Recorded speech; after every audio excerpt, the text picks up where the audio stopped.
As tensions rise in North Korea, we're seeing parallels with another global hotspot, Syria.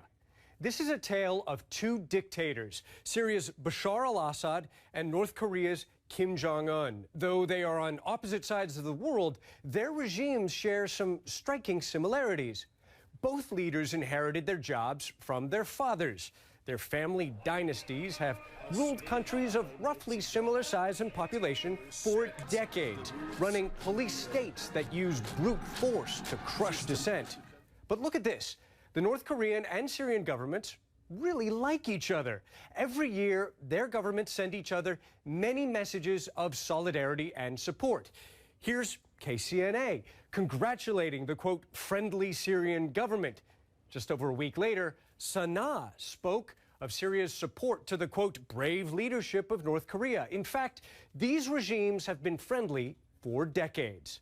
The Syrian president's father, Hafez al-Assad, met with the North Korean leader's grandfather, Kim Il-sung, in the 1970s, and they've developed military-to-military relations ever since they were both client states of the Soviet Union.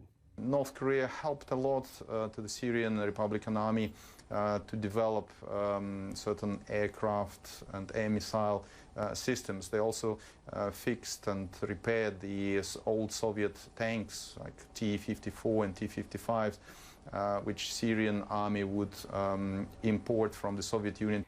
Fast forward to today, when both of these countries still depend heavily on the patronage of much larger allies. Syria gets weapons and direct military support from Russia, while North Korea depends on China for more than 80% of its international trade. And North Korea and Syria share another similarity. They're both in confrontation with the U.S.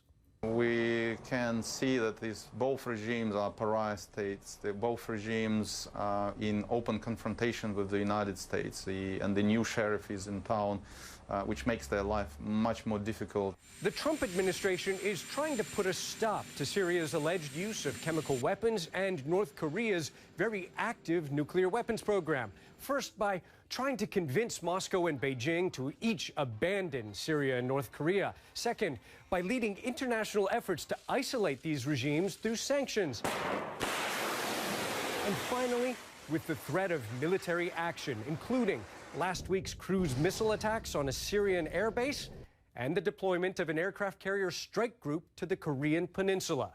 Two dictators on opposite sides of the world in a high-stakes game of brinksmanship with the United States.